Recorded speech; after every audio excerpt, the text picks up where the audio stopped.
What if thinking like a millionaire were less about luck and more about a repeatable thinking system you can practice today? This audiobook compresses the core of Think Like a Millionaire into a precise blueprint.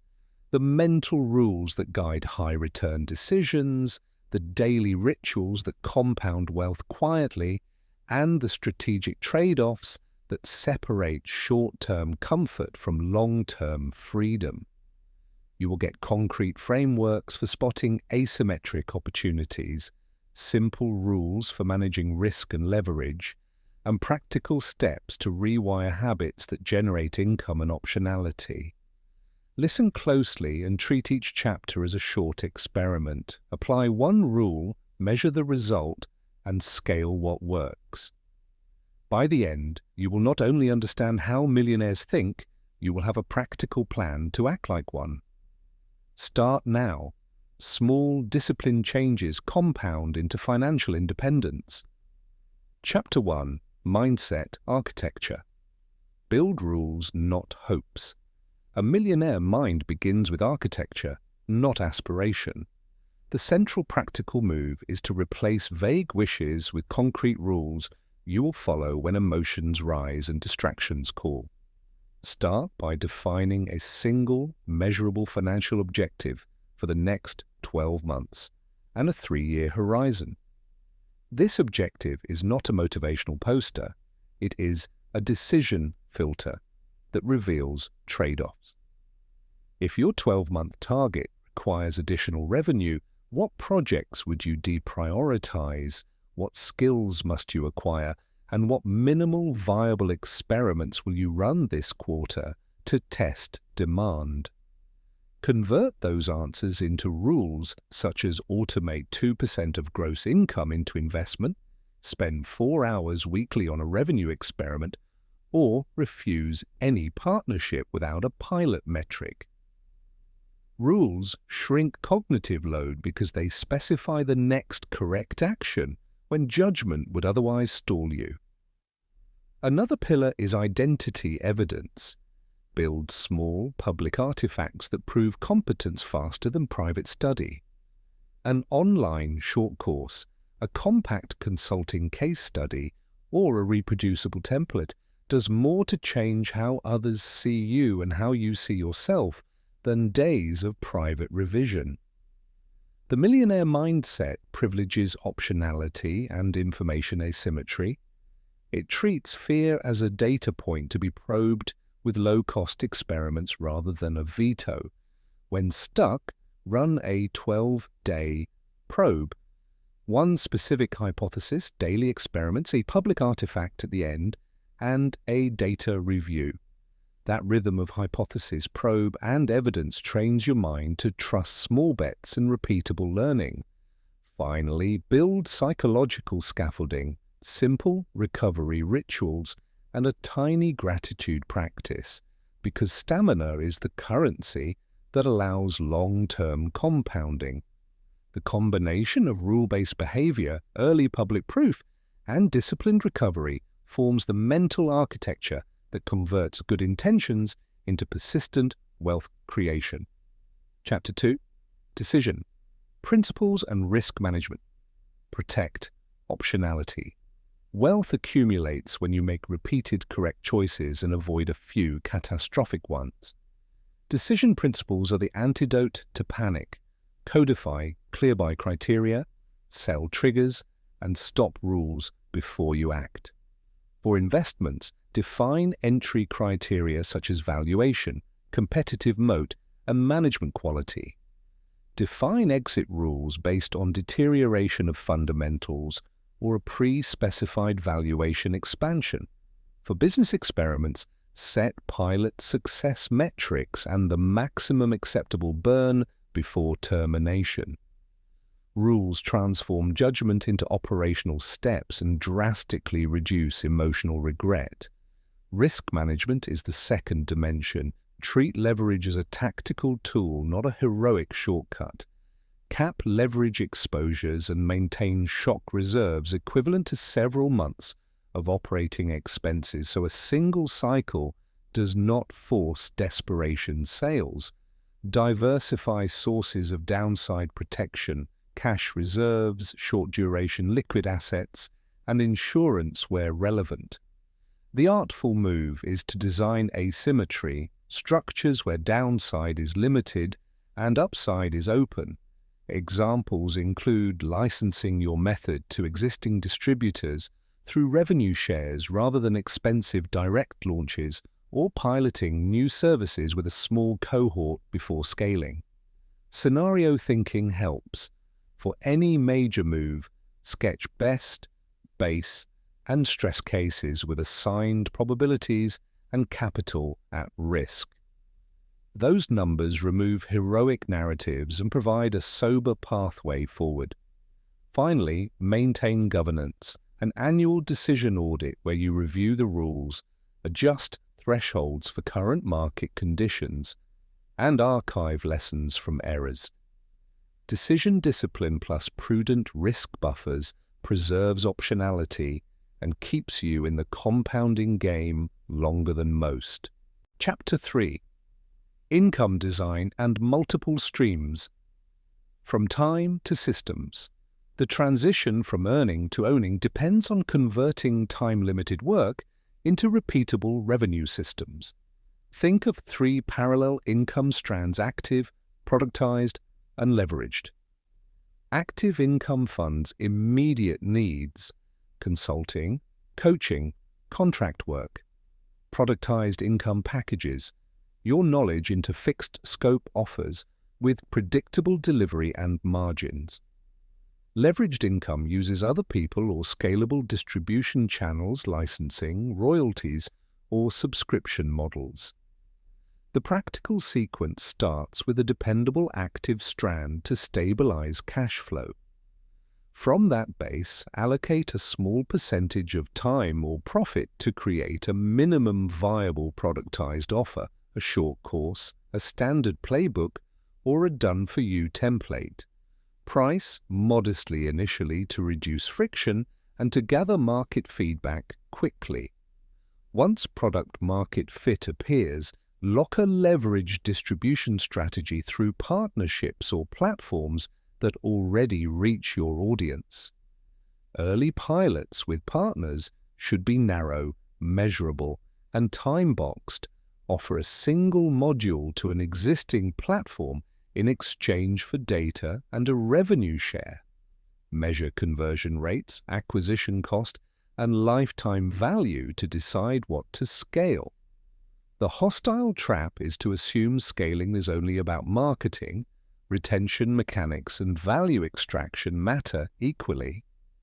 Build simple onboarding and retention rituals to convert first purchases into ongoing revenue, such as monthly check-ins, upgrade ladders, and community touchpoints. Finally, preserve optionality in your income portfolio. Diversify across different buyer types and channels to reduce single-point failure risk. When income is designed as a portfolio of complementary systems, you trade volatility for predictability and create durable cash to reinvest. Chapter 4. Asset Selection and Time Horizon Strategy. Match tools to timelines. Asset selection is not abstract. It is the exercise of mapping financial instruments and businesses to your time horizon, liquidity needs, and psychological tolerance. Short horizons favor cash-generating, lower volatility instruments such as short-duration bonds or rental streams. Long horizons can exploit illiquidity premia and business build-outs with higher asymmetry. The practical workflow begins by allocating capital into horizon buckets with explicit rules: a near-term bucket for needs within 2 years, a growth bucket for 3 to 10 years, and an optionality bucket for opportunistic plays. Evaluate each opportunity across 3 axes: return potential, operational complexity, and downside friction. Real assets such as property require attention to local demand, regulatory risk, and maintenance burden. Intellectual assets such as courses require shelf life and update costs. Use scenario analysis to stress test assumptions and size bets by expected value rather than gut feeling. Maintain a small reserve of dry powder to exploit mispricings when markets or competitors underperform. Tax and legal structure matter as well. Use entities that match the activity and preserve downside separation while optimizing for tax efficiency within the bounds of compliance. Time horizon discipline reduces panic selling and lets compounding produce its effect. Day to day, noise becomes less relevant when you match instrument choice to your ability to hold through volatility. Chapter 5. Systems, Discipline, and Execution. Turn plans into habitual progress. Strategy without systems is just good intention. The final practical layer is constructing operating routines and simple automations that make execution predictable. Start with a weekly operating rhythm, prime blocks for high-leverage work, dedicated time for product development, and a short weekly review to interpret leading indicators. Use time blocking to protect creative windows and pair each block with a concrete outcome, one deliverable, one experiment, or one client touchpoint. Automate repetitive flows, billing, onboarding, and basic reporting so friction does not accumulate. Codify key deliverables into checklists or playbooks and train a small team to execute them with predictable quality. Run one measurable experiment per month and define kill criteria to avoid sunk cost traps. Measurement matters. Pick a handful of leading metrics that correlate tightly with revenue and retention rather than chasing vanity signals. Financial discipline is part of execution. Set a fixed reinvestment rate and a reserve ratio so growth does not become reckless expenditure. Finally, institutionalize learning with short post-mortems that produce one concrete process improvement after each project. The combination of protected time, automation, and continuous feedback converts strategy into steady progress and makes compounding inevitable. Execution at scale is simply the patient repetition of the right micro-decisions, and when you build systems to produce those decisions reliably, you create the practical engine behind a millionaire mindset. Chapter 6. Scaling income. From foundational earnings to durable engines, scaling income is the pivot from short-term survival to long-term freedom. The practical question is how to turn reliable small wins into systems that produce predictable cash without a proportional increase in your hours. Start by mapping every revenue source you have and classify it by 3 dimensions: marginal effort per unit of revenue, replicability, and distribution friction. Marginal effort measures how much additional time or cost is needed to get the next dollar from that source. Replicability assesses whether someone else, or a simple process, can deliver the same value. Distribution friction captures how easy it is to reach additional buyers. The highest priority scaling candidates combine low marginal effort, high replicability, and low distribution friction.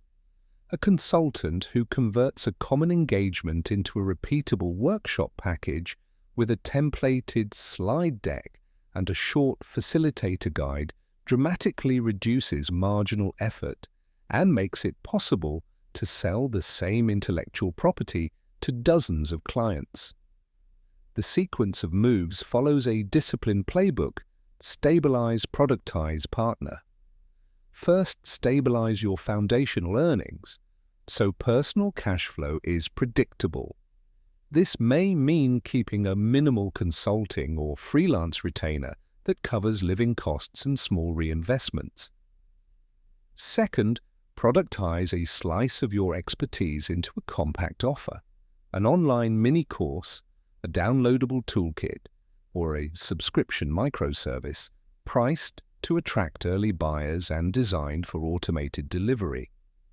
The aim of productization is to capture value once and distribute it many times. Third, partner with distribution channels that have existing audiences rather than trying to build every channel yourself.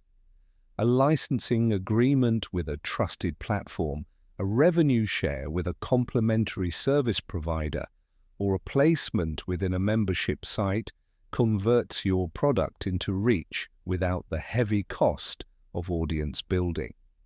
When experimenting, pilot small and measure 3 metrics: conversion rate, customer acquisition cost, and margin to decide whether to scale or iterate. Use a simple kill rule if conversion or margin fails to meet preset thresholds after a limited trial. This prevents sunk cost escalation. Protect your time by automating fulfillment where possible. Automated onboarding emails, templated support replies, and short recorded Q&A sessions replace repetitive manual work. As revenue scales, preserve product quality with hygiene standards, such as a quarterly update cycle and a short feedback intake funnel that surfaces recurring issues quickly. Finally, think distributive leverage beyond sales. Build a network of affiliates, ambassador users, or co-creators who amplify your offers.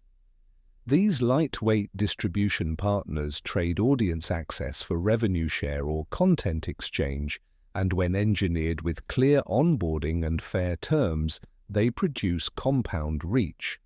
Scaling income is not a single dramatic event. It is the iterative conversion of active effort into durable engines through productization, automation, and smart partnerships that let your cash flow grow while your time becomes optional. Chapter 7. Leverage and Delegation. How to multiply your effectiveness. Leverage is the multiplier that turns modest skill into large outcomes. There are 3 practical forms of leverage to apply: deliberately, leverage of labor, leverage of capital, and leverage of distribution or platforms. Each type has rules and guardrails. Labor leverage means other people executing work you design. The practical move is to convert tasks into simple, teachable systems. Start by inventorying the tasks that consume your time and rank them by strategic importance and repeatability. Tasks that are repeatable and low strategic importance are first in line for delegation. Create short playbooks and checklists that a competent hire or contractor can follow with minimal back and forth. The onboarding should include a quick validation task so you can confirm capability in real context. Guard against premature delegation of high-leverage decisions. Keep decision rights that matter and delegate execution. Capital leverage means using financial resources to accelerate outcomes, advertising to test demand, hiring a specialist to build a product faster, or using a small loan to buy time-sensitive inventory. Capital leverage should follow a return on invested capital mindset. Each capital deployment has a predefined thesis, a time frame to prove or fail, and a cap on downside.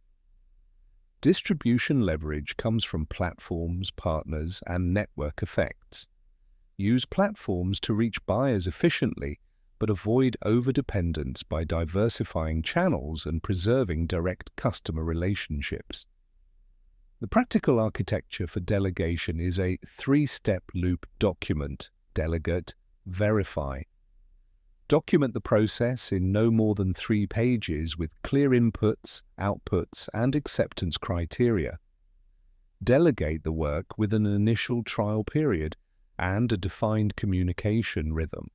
Verify with simple metrics and weekly check-ins that focus on outcomes rather than status. As you scale delegation, create a lightweight management system that groups related tasks into roles rather than micro-tasks. This reduces context switching and allows individuals to own end-to-end outcomes. Psychological leverage is equally important. Signal trust early, allow small mistakes, and set rapid correction rituals so people learn quickly without fear. Leverage multiplies your effect only when matched by discipline in systems and governance. Without clear playbooks and metrics, delegation becomes a liability rather than an asset. Chapter 8: Tax, Legal, and Structural Efficiency. Keep more of what you make. Many creators and entrepreneurs leave significant value on the table due to poor legal and tax structures. The practical approach is not about exotic avoidance, but about aligning entity design with economic activity and future plans. Start by mapping activities to liabilities and tax treatments. For example, consulting income, royalties, product sales, and investment returns often have different tax implications and legal risk profiles. Use entity structures to separate operational risk from asset ownership. Operating entities can run the business and absorb operational variability, while holding entities own intellectual property and long-term assets. This separation reduces the chance that an operational dispute forces the sale or impairment of long-term assets. Tax efficiency is optimized with basic tools that are often neglected: retirement or pension schemes that defer taxable income, structured expense rules that legitimately reduce taxable profit, and timing income recognition strategically across tax years when possible. Always operate within compliance. Aggressive avoidance invites audit risk that costs time and money. Insurance is a preservation lever. Professional liability, directors' and officers' coverage, and a sensible umbrella policy are not luxuries, but part of a prudent architecture. Legal documentation prevents ambiguity in partnerships, client expectations, and licensing deals. Standardize contracts with clear scopes, termination clauses, and IP ownership to avoid future disputes. For cross-border activities, be mindful of withholding taxes and transfer pricing complexity, and consult experts early rather than reactively. Finally, plan for exit and succession with simple estate mapping and buy-sell agreements that make transfers of wealth predictable and reduce friction for heirs or partners. The modest upfront cost of legal and tax structuring often repays many times over by preserving capital, reducing surprise liabilities, and positioning you to capture opportunities quickly.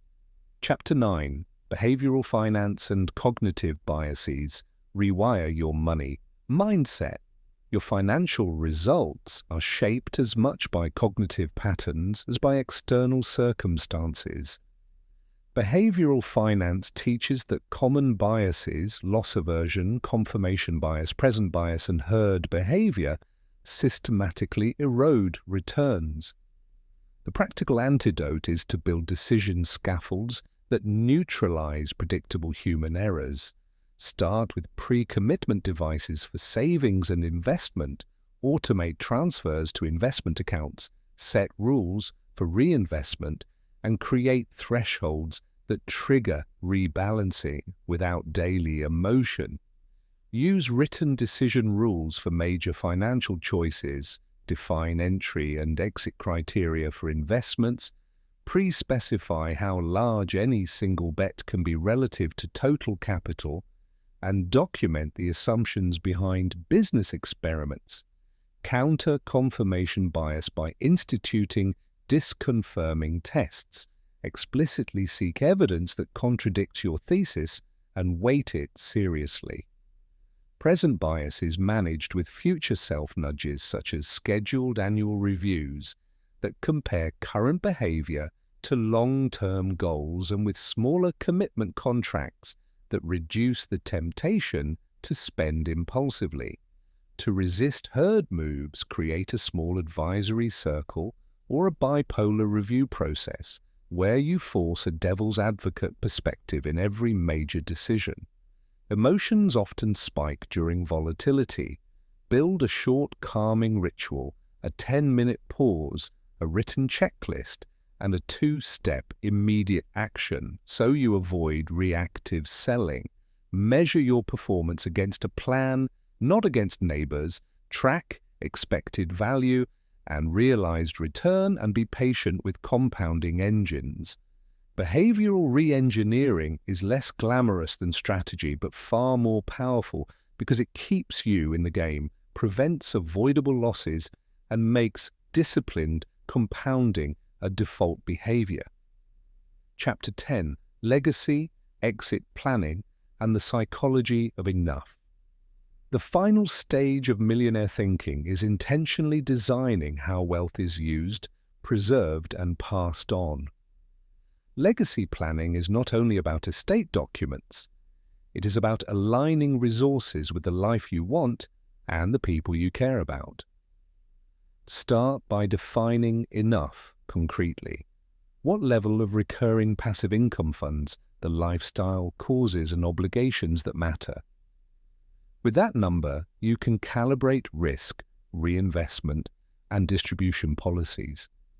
Exit planning for businesses should be practical and staged, create recurring, audited cash flows, reduce founder dependence by codifying key decisions and training successors, and build clean financial records that make due diligence straightforward. Consider staged liquidity paths rather than an all-or-nothing sale. A partial sale, a licensing agreement, or an earn-out can preserve upside while providing immediate optionality. Philanthropy and purposeful giving are legacy levers that compound social return and can be tax-efficient. Structure giving through donor-advised funds or small foundations that allow strategic deployment and measurable impact. Finally, attend to the psychology of wealth. Wealth without purpose often leads to drift rather than fulfillment. Schedule regular alignment reviews that ask what freedom enables for you and whether your financial architecture supports that freedom. Teach heirs the mechanics of stewardship and involve them in governance early through small responsibilities and education. Wealth that is used responsibly is more likely to persist. Closing the loop, remember that millionaire thinking is iterative. Rules, systems, and structures evolve.